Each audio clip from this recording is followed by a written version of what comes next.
Word. Yeah, everything. I think everything's recording right now. Okay. So it might have to go like this. Yeah. Yeah. Should I move this guy up a little bit?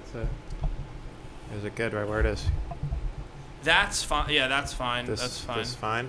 Yeah. Okay. Yeah. All right. So, yeah. You let me know if I'm ever straying. Sure. Might move around a little bit, you know? Yeah, sure. So the other, a couple weeks ago, I got lunch with Michael Kirshner. Word. Yeah, and it was sick. Okay. That's great. Yeah. What did you talk about? Yeah. A lot. But for a couple weeks, I've been, that's how I want the podcast to start. Okay. Yeah. Okay. Sweet. He was like, Matt, you should make a podcast. What? He was like, Matt, you should make a podcast. No. I just mean I wanted to mention that in the beginning of of this. That you got lunch with Michael Kirshner? Yeah. Just to sort of laying the groundwork for what's to come? Yeah. I'm gonna do an intro. Okay. Don't let me stop you. Should I wait to open this beer? What are you feeling about that? Yeah. I should wait? Yeah. Will you give me a cue? Or are you just going to No, don't worry about that. Okay. Yeah. All right. Yeah. All right, welcome to Matt Pinto Live. This is Matt Pinto's new podcast where we will be discussing passion, discernment, and perhaps music. Our first guest on the podcast is a brilliant author and former forward, I believe, on the men's Wesleyan soccer team, Tucker Morgan. Tucker, speaking about that latter part, what do you think about Tomo Fujita's performance at the Bitter End last Thursday? You can open the beer now. Okay, great. Let me do that.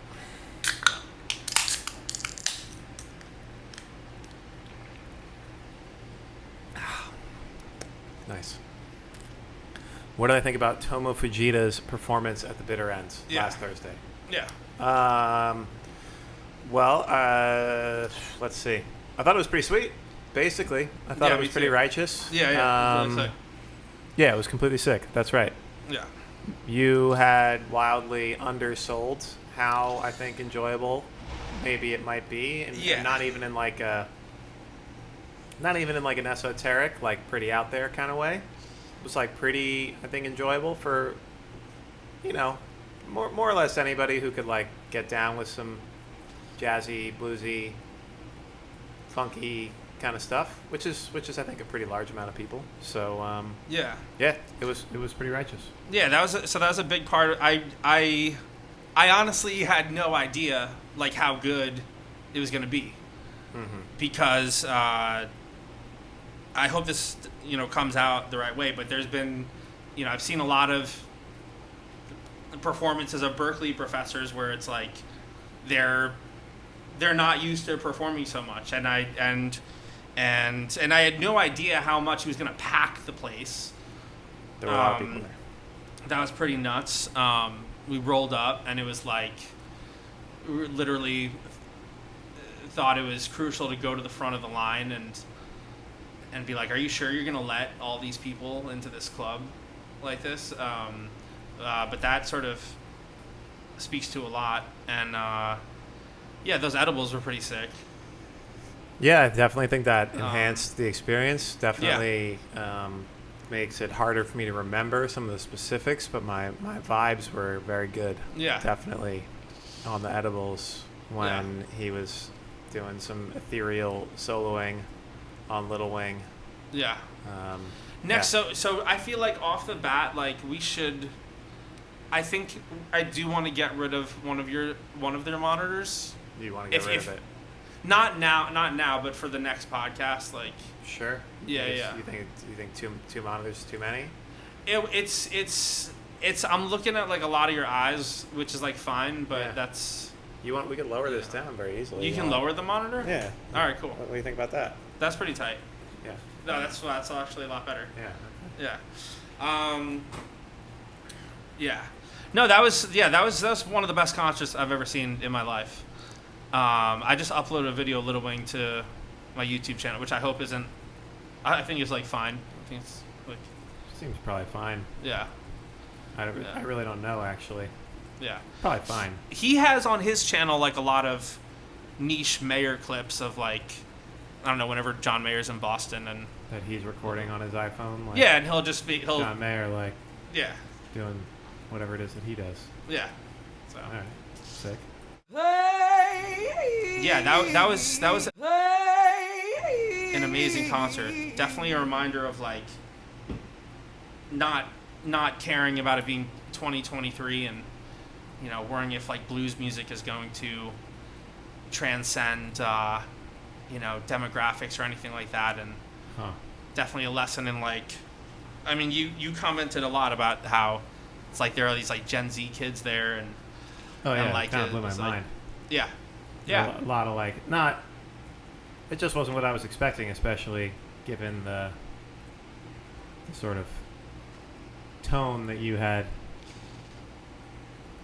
implied was going to be the concert was going to be in or whatever, the kind of vibe that you implied. I thought it was going to be like pretty out there, definitely not for like super hip Gen Z TikTok John Mayer fans. Yeah, it was a far cry from a Tekashi 6ix9ine concert. It was like they're on one of Mayer's live albums, he like goes into a slow blues and he's like, oh, it's 2000 like whatever, and we just launched into a slow blues in Los Angeles and 10,000 people went nuts. All is not lost. And then everyone like goes nuts. Like similar sort of. Sure. It's like similar sort of. It was like people were pretty psyched, including everyone there, and yeah. Anyway,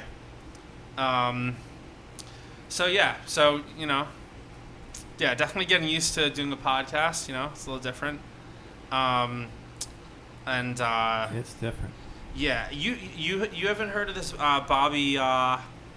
Bobby Altis or Bobby, whatever her name, the girl who interviewed Drake.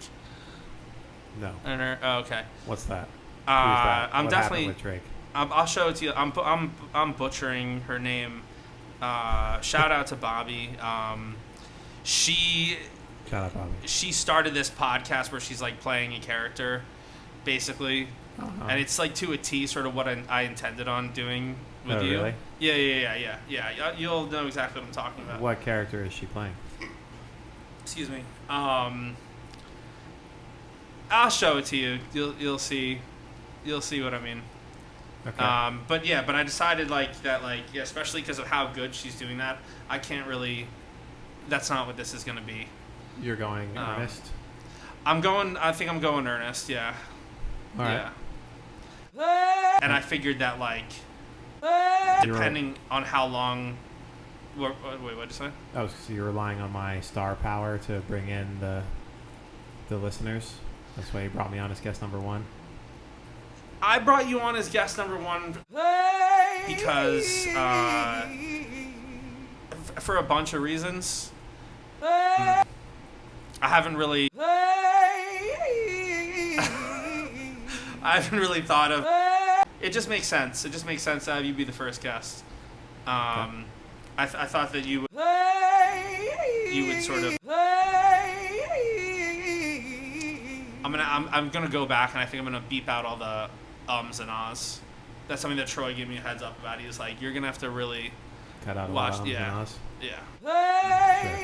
Yeah. That's a difficult thing to learn when you're speaking, to just not include those. I'm trying very hard right now. Not really? To say or ah. I'm surprised. Not very hard, but I'm definitely conscious of it. Yeah. Yeah.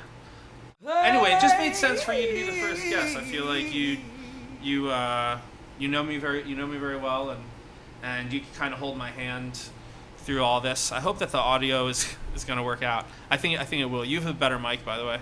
Thank you. Yeah, no problem. For giving me the better mic. Yeah, for sure. Fuck. What happened? I said, and it was like a long one. I thought it was like we weren't recording this whole time. No, but I keep looking back just to make sure. It looks like we got 10 minutes so far. Yeah, we're 10 minutes in. Episode episode 1. It's pretty lit. Sorry, what did you say? Nothing. I just said it's lit. 10 minutes in, episode 1. Great. Yeah. Great stuff. Yeah. I figured I'd have the guitar plugged in. Oh. Just as like fun. in case I got nervous. I'm not nervous. I'm not that nervous now. But in case you get nervous, that will it's like a comfort blanket kind of a vibe. Yeah, yeah. You just play your favorite chord. Yeah, just play some chords, and yeah, just who knows what can happen with that, you know? Sure. Yeah, I feel like people might be into that, but I thought that also you could help me figure out what to do also. On the podcast? Yeah, like what should there be should there be like consistent segments? Like what should we I figure we'll probably do more concert reviews. And like what's if you were like an AI bot, like, and I typed in what should I do for my podcast? Like what should I do on this? Wow. Interesting question. I don't know a lot about the podcasting world. What do you like? I know you don't listen to Joe Rogan. I don't listen to Joe Rogan. What podcast I listen to? I used to listen to This American Life. I listen to at least a little bit of Joe Rogan, by the way. The OG podcast, and like Radiolab and all these like NPR things. Haven't done that in a while. The only podcast I've listened to lately is this podcast by Roger Deakins. He's a cinematographer. He works with the Coen brothers and Denis Villeneuve, who's the guy who directed Dune and Sicario and Arrival and a bunch of kind of mainstream but still visually pretty cool movies. The new Blade Runner, or the not so new any longer, but the sequel. So what's some shit that they do that I can do? Well, so what they do, he's like super famous. So what he does is he, as famous as a cinematographer can be. The Coen they brothers get people did. in. Sorry. No, go on. The Coen brothers did Burn After Reading, right? Yeah. Banger. Yeah. Brad Pitt's character is hilarious. Brad Pitt's character, John Malkovich's character. Yeah. I love. Anyway, all right. So what is Roger Deakins do on his podcast that maybe I can? Well, what they do is they bring on a person in the film industry, and they say, we got this person. Sometimes they're famous, like it's a famous director or an actor. Sometimes it's like somebody you never heard of, like it's a producer. What does a producer do? It's a lighting guy. It's a lead grip. What do these people do? They say, how did you get to where you are? Like what's your path to lead to whatever job you're doing in film? So, and then they just kind of they've done a little research and they do a little pretty standard interview, really. So like Charlie's gonna be on here at some point. Yeah. But like my intent is definitely like for it not to be like anything that he's done. What do you envision? What kind of vibe are you looking for? I think that it's a music podcast, or it's just like a Matt Pinto says whatever the fuck he wants podcast. Yeah, kind of the latter, That's tight. I'm definitely not interested in I definitely don't want to bring Charlie on and interview him, Sure. You want to talk to him about like the latest UFC fight? If he's feeling that, I want him to. I would like to bring on like Charlie and like let him to like, let him feel like he can like let his hair down and. I see. So you're not going like cause a fuss, but sort Eric of like Andre, like make the person feel weird. Say that again. You're not trying to get people out of their comfort zone, kind of a thing. You're just trying to. On the contrary, you want them in their comfort zone, feeling really laid back. Or no. I think that's closer to that's so initially I thought that I could like tap into a sort of like Eric Andre type of weirdness, but I think that there are other people who are doing such a good job at that's not really what I'm Brittany, Alice, or Bobby.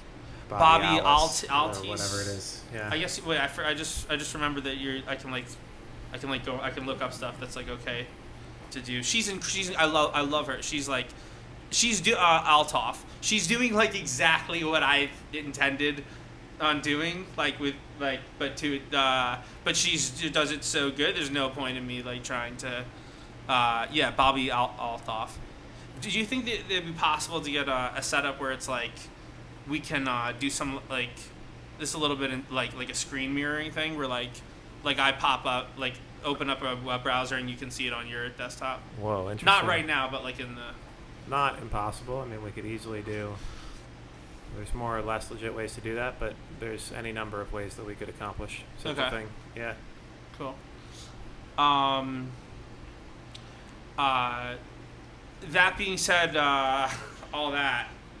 What do you think about my concert at the Bitter End, which is almost a month ago? On my birthday. Right. Yeah, we never July got a chance 15th. to talk about this. I thought it was sweet. I thought, it was great. I mean, I'm always, very impressed by what you're capable of doing, but I thought that in contrast to some of your previous concerts, it seemed a little more mature in some sense. Maybe it's just a thing that you seem like I felt like there was less maybe like shredding for shredding's sake at times, and more kind of like a mature understanding of, or maybe just like more to my taste, like shredding just the appropriate amount at the appropriate times, but not overdoing it. And I thought that was cool. That seemed like a difference from the way that when you used to perform. It was less like showy in a way, which I thought made things better. Cool. Yeah. Sweet. I had a great time. It was loud. We were seated right in the front. It was very loud up there. Yeah. But it was cool. And you and Charlie did a little lick trading action. That was pretty sweet. We certainly did a significant amount of lick trading action. Absolutely. That was a part I enjoyed. I liked when what's your boy's name? Declan? Talk. Oh, Alric? Yeah. Oh, he he's came amazing. out and was just incredible. Hitting the keys. That was a nice, very nice addition. He's brilliant. Definitely dug that. Yeah. Shout out Alric. Shout out Talk. Incredible. Yeah. Yeah. I mean, I'm not being super articulate about this, but I had a great time. Cool. Yeah, that's cool. Yeah, that's cool to know. We did a concert on my birthday. It was pretty sick. The birthday concert. Concert at the Bitter End. And it was the first time kind of played out my band in a while. And it was on my birthday, July 15th. Right. Yeah, it's pretty stressed out the whole day. Yeah, that seemed like pretty obvious to everybody other than you that it was going to be a stressful way to spend your birthday. Yeah, that was There's a myriad of there are these like. You remember that guy who came up to us at the Bitter End, the drummer who played with like Tito Puente and Carlos Santana. Course. There was this weird thing. Love that guy. Me too. Sort of. I mean, me too. In a way. Yeah, but the day before there was this whole thing. I don't know if I told you about this. Where it's like he was like hitting me up and like trying to get on the guest list, but he wanted this other friend of his to like not be on the guest list and like it be known that he wasn't on this list and wanted to be a guest of him. It was weird. It was like he was Robbie, right? His name is Robbie. Yeah. Yeah, he was like, I was hitting him up and trying to be like, hey, I got you on the guest list, and he was like, all right, but there was this younger person that it turns out he lives in the same building as him, and there was this whole thing. That kid wanted to be on the guest list, but Robbie had a big problem about that, and he was telling me like that he wanted don't put him on the guest list and make sure that I need to be in control of the situation, and he needs to be my guest. And like, it's this whole like clusterfuck. Did you get to the bottom of that? I showed up at the bitter end, and I said to the guy at the door, like, "Hey man, you know this like Robbie Gonzalez guy?" And he was sitting right there, and he's like, "Matt, what's up?" And he like, and he was like, he kind of felt bad about it. And anyway, there's a myriad of like stressful things to take care of that day, and it was the first time. Yeah, it was ridiculous. Robbie Gonzalez, just one among many stressful things. Yeah, it's like, he's like, "Hey, don't worry." Yeah, whatever. Did his boy come? What happened? His boy didn't come at all. His boy not at all. No. There's another person. There's another person who I'm gonna leave nameless for now. Who? For now. I heard that what happened was this person bought like a whole row of seats, and then sometimes when I'm looking back, it's just to make sure that everything's still recording, because we're kind of on somewhat of a sketch setup right now. But, sketch indeed. We're good. 20 minutes. There was somebody who I'll leave nameless who bought like a whole row of seats, and then didn't come. They bought like 6 or 8 seats. And I heard it had something to do with someone in their family who was upset that they made plans without conferring with them. Don't say if you figured it out already. Anyway, that was a stressful day in a way which I didn't anticipate at all. Apparently, yeah, everyone else did. And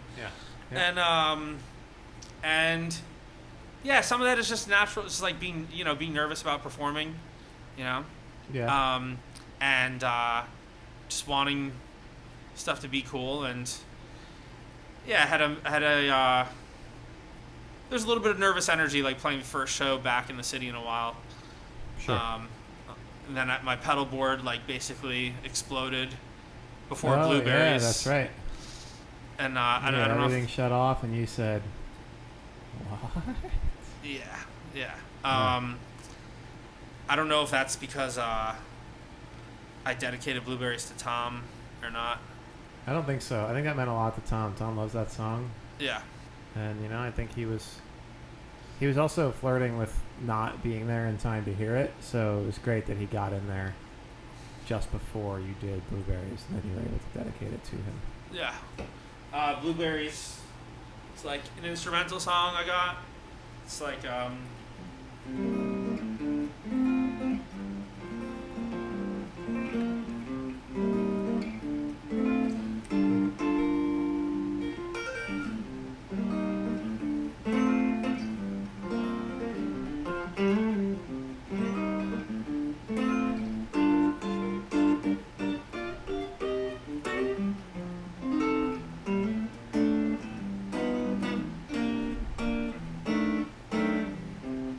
kind of like loops and people like solo over it. Our friend Tom really likes it. Tom likes Blueberries a lot. Dedicated Blueberries to Tom, and my pedal board exploded, but that was okay. And then the little wing thing with Charlie was sick. We did like a double solo Magoo. Played that piece at the end. People were down with that. Yeah. And then and then we had a gig. We did a little John Mayer action. And all the lights went out. Yeah, which was kind of a vibe. You know what Holly thought that was? She thought it was intentional? Or she thought it was a different song? Yes, in a way. Holly's my mom, by the way. Holly thought it was my grandpa. Oh. Yeah. Right. My grandpa, who passed away 4 years ago, or 5 years ago, I guess now. Yeah, I didn't know Holly. Maybe I kind of did. I didn't know she was, so spiritual like that. Of course she is. Yeah, I mean, it does add up. Yeah. Lights went out. That was going to say. Yeah, I guess that makes sense. Yeah. Shout out Holly. Yeah.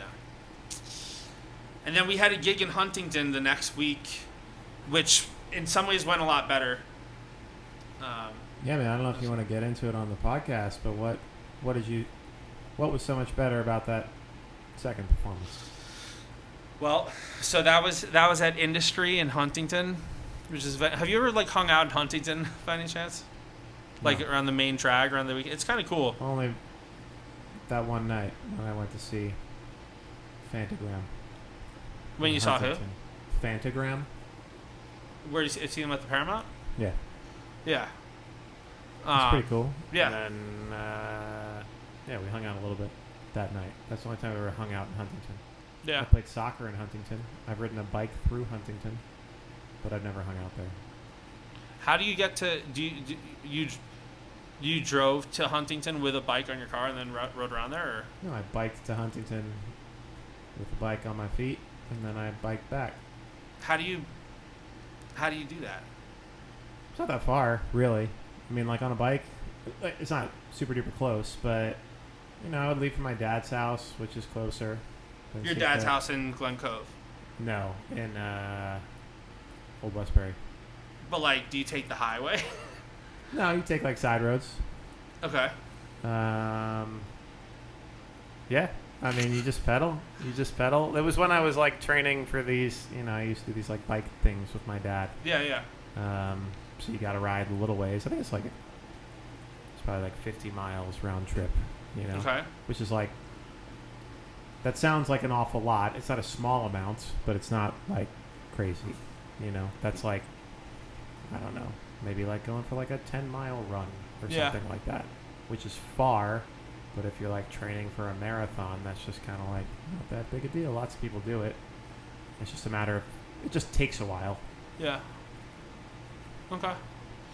All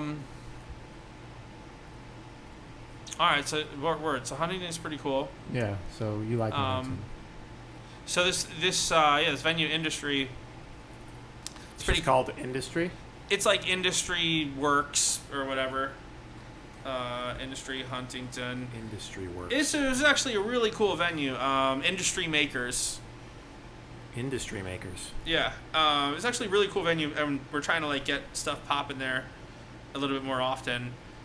So it was kind of.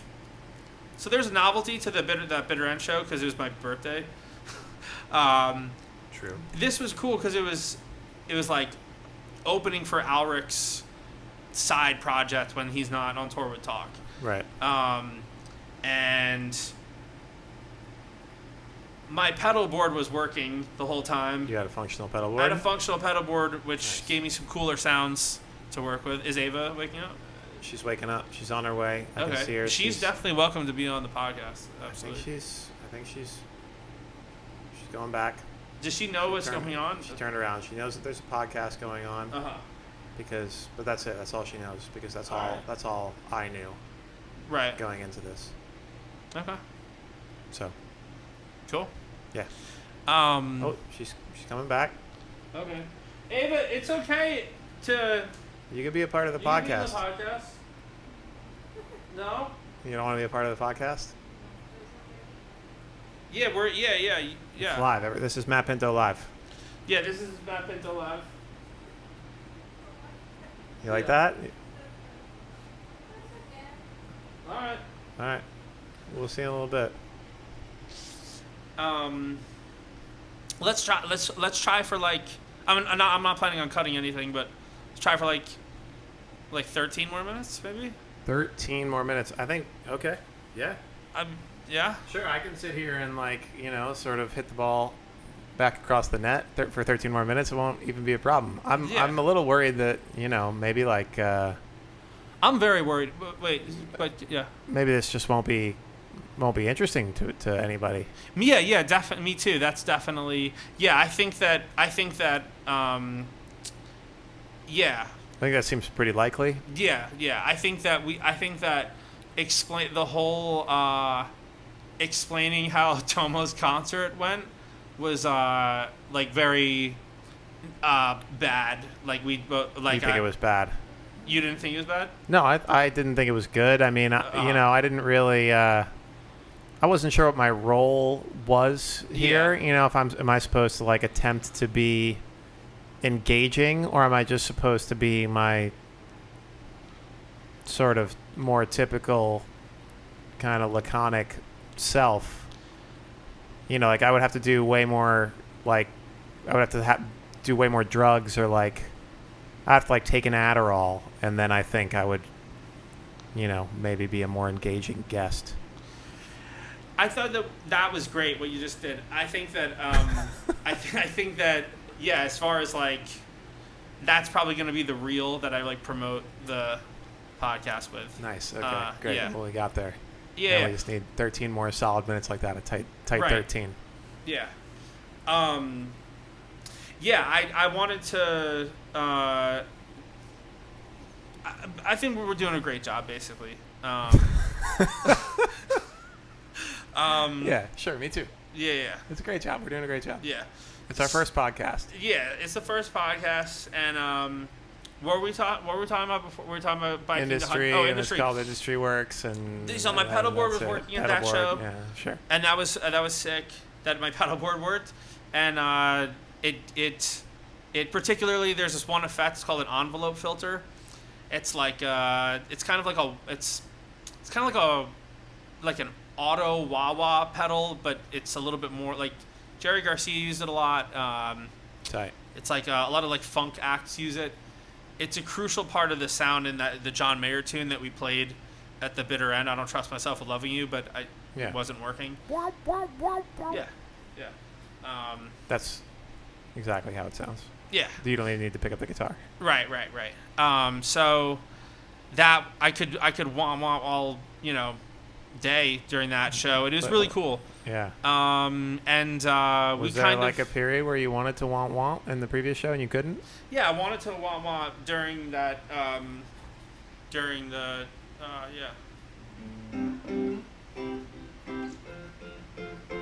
That was all supposed to be womp. Got it. Also, like that night, I wasn't playing it like that. I was playing. Yeah. Which is not. It's supposed to be.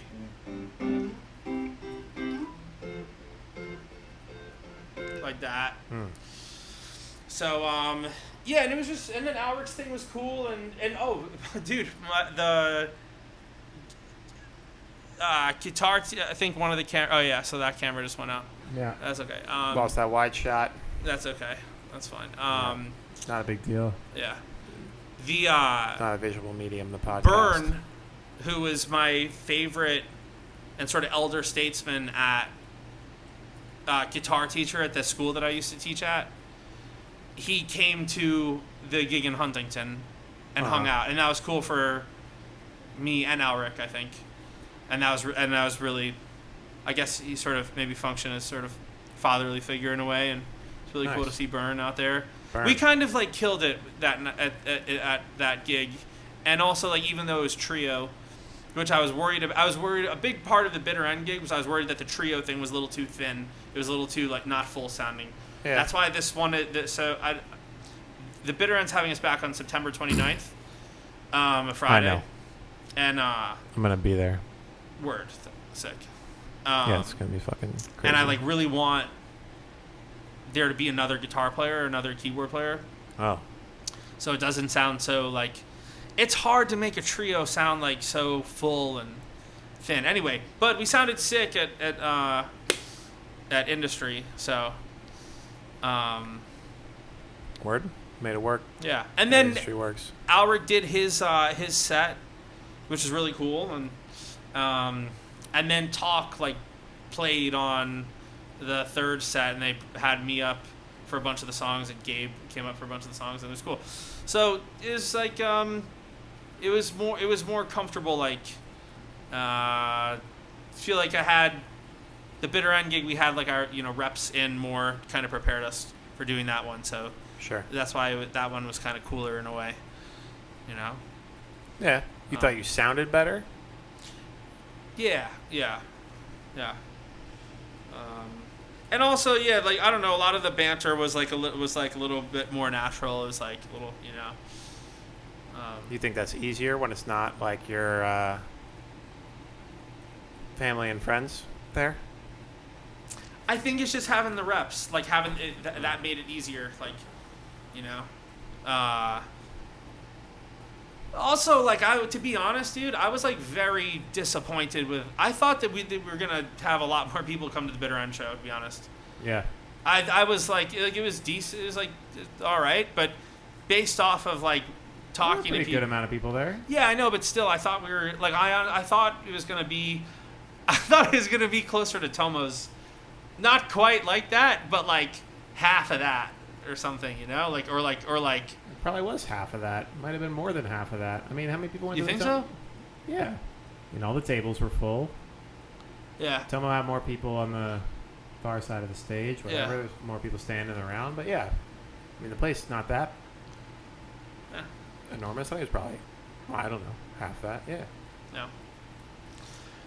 So what else? So what else should we do? Should I do on my podcast? I mean, it's not strictly a music thing. No, like it could be fun to do like I want Bert to come on. I think that'd be cool. Like. Okay. Well, you could do like like the talent show segment. Okay. Maybe that's a stupid fucking idea. Just thinking out loud. There's no bad ideas, but there are bad ideas, but you're allowed to suggest them. Yeah. In a forum like this, I think. Right. Brainstorming. Okay. No.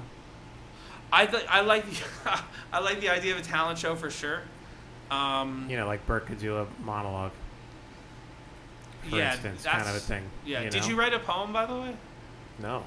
Okay. Oh, you said prepare one. I thought you just wanted me to read one, but I didn't do that either.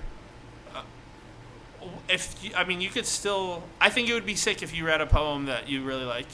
Wow. Okay. I mean, you could find one online. Yeah. I mean, I can. I can think of two. One's really short. The other's long. Maybe think of one that's like a little medium or long. Yeah, I mean, long. That's nobody really wants that. I want that, and I think it is your podcast. So. I want that, and again, when we were first talking about reviewing Tomo's show, it was like, it's just I was kind of getting used to doing a podcast, but one of the big lessons from that whole show was like, don't give a fuck about what's do whatever you want. Do what you are fucking let people into. come to you. Yeah. Yeah, like. Yeah. So and that's the dream of the internet. Just a niche audience for everything. Yeah, exactly. Yeah. That went up in smoke. The thing is, it's actually tough to find this one. Medium length. It would help poem? if you subscribe to the podcast because you have to. That's. Oh, I thought you were talking to me. You too. Yeah, no, I will definitely. I don't want to tell anyone to do it, but anyway. All right. Well, I couldn't find the longer one. We're going with the shorter one. That's just the way it's going to have to be. All right. In the spirit of doing what you want, what one wants. You're doing what you want. People come to you. I'm doing what I want. Yeah, not what you want on your podcast. I like that. Word. Yeah. So the poem is called "This Is Just to Say" by William Carlos Williams. It goes. Hold on. Maybe I'll turn off the fan for this one. Oh wow. Yeah, the fan's pretty loud. Word. It's a pretty well-known poem amongst people who have any idea about that kind of thing. You say the author again? William Carlos Williams. Okay. He's like a kind of a well-known, like, I don't know, modernist poet, I guess. Okay. Anyway, poem goes like this. This is just to say, I have eaten the plums that were in the icebox, and which you were probably saving for breakfast. Forgive me. They were delicious. So sweet and so cold. That's it. That was sick. Yeah, it's sick. It's good stuff.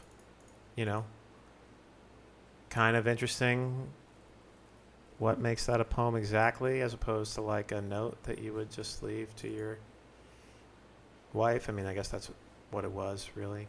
But you got to throw a couple line breaks in there and, pay attention to the particular effect of the different sounds of the words that you're using to express yourself, and boom, you got yourself a poem. Yeah. Damn. All right. I think that the podcast needs a little bit more distortion. Yeah, let's get weird in there. Add a little more distortion to the podcast. I'm a little worried about the poetry segment.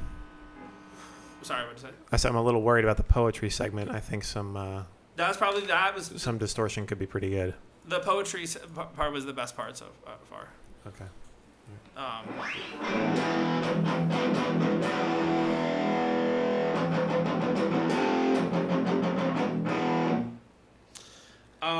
That's tight. The guy who lives downstairs is a guitar teacher, so I wonder if he wonders what's going on up here, you know? Interesting. Sometimes we hear him teaching people guitar through the floor. And Ava has heard, I hope he doesn't listen to this podcast, or what I really hope is that his girlfriend doesn't listen to this podcast, because Ava's heard her singing and she fucking sucks. Word. Through the floor. Yeah. Huh. Yeah. All right. Well, this has been the first episode of Matt Pinto Live. Thank you for listening. Yeah, we're gonna have more guests. We're gonna have more concert reviews, and I'll gesture with my hands a lot more too. And hope you've enjoyed this. Maybe leave a comment with your favorite part of the podcast. And should I have like an outro, like a thing that I say at the end, like? Yeah, you know, like knick-knack, paddywhack. Yeah. Kind of a thing, yeah. Maybe it could be different every time. That could be fun. I almost want to say my friend, but it's not my friend at all. Somebody I like a lot, Luke Thomas. He says, "May all your gains be loyal." What does that mean? Well, I mean, it's like, you know, so on May the all your gains be loyal? Yeah. So on the surface, it's like a lifting thing. Sure. But, you know, deeper, it's like, you know, your gains, you know. Maybe us starting Everything a podcast. you want it to stick with you. Yeah. All the good things. Yeah. Sure. Yeah.